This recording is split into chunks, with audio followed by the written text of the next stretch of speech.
अस्सलाम वालेकुम। څنګه تاسو خیر ټیک ټاک؟ نجیم خان زه ستاسو د چیریټي ډېر شکریا ادا کوم چې تاسو ما سره په دې سخت وخت کې تاسو ما سره مدد وکړو. ستاسو ته چیریټي طرف نه ماته 70,000 روپۍ میلاو شوي دي او زه بس دا دغه کوم چې ستاسو دا چیریټي دی الله تعالی دې نوره ډېره کامیابه کړي چې خلکو سره مدد کوي. الله تعالی خوشحاله او آباد لري. السلام علیکم ټول عزتمن وروڼو ته د سید نجیب طرف نه سلام. امید کوم چې تاسو به خو خدای نه د وګویم سورې موکاز می چیریټي فاونډیشن ډونر دی مرګلی دی خدای په خپل حفظ زمان کې لره. عزتمن وروڼو چې تاسو مو سم موبایل سکرین باندې دی وی خستا بچي ویډیو ولیدله. دغه معصومي بچي ویډیو تقریبا نه 10-12 دن مخکې مو اپلوډ کړی و. څو تاسو ته مو ویلو چې دغه معصومي بچي چې کومه د کینسر بیماری ده.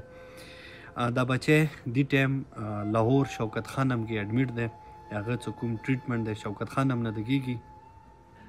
نه عزتمن وروڼو اکثر وروڼه د یای چیرې مثال د ورور څه کله مثال علاج شوکت خانم نه وي، شوکت خانم کې خو ټوټل علاج فری وي.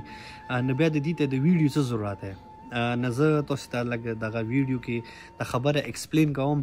دا کس کوم دی یو سرکاري ملازم دی او دی 70,000 روپۍ تنخواه ده. اورونو دی تعلق کوم دی مردان سره ده. دا اوس مکمل بچی سره کور څوره مطلب بچی دی هغه سره د لاهور ته لوړ دی. لاهور کې دی ځای نیولې ده. تاسو ته خاپاتې دی چې نن سبا دغه دور کې کنه کډیر د سي نورمال کور ویا نه کم از کم 30-35 هزار روپۍ به کرایه وي.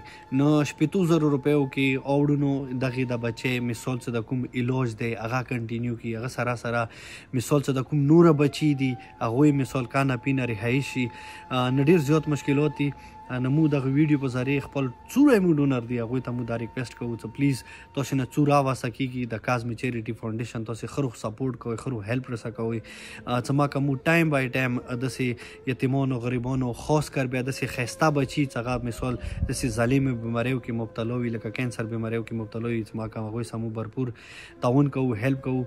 او زه ډیره زیاته مننه کوم غټولو عزتمنو قدرمنو وډونو چې چا دغه بچي د لپاره موسی 70,000 روپۍ کوم ډونیشن وړونو هغه د هغوی پلور ته ورسېدلو. تاسو ته ویډیو کې ویله نه بس پلیز ویډیو اخري کې بیا ریکوست دی چې څوره د ویډیو کې خپل مرګل سره زیاته شیر کوئ چې ما کوم زیات د یتیمانو غریبانو د کینسر مریضانو مدد وکړو. نو ډیره مهرباني ټول وړونه مو په خپل رب الجلال رحیم کریم خدای سپارلی وي. ما سید نجیب طرف کې اجازه. السلام علیکم ورحمت الله وبرکاته.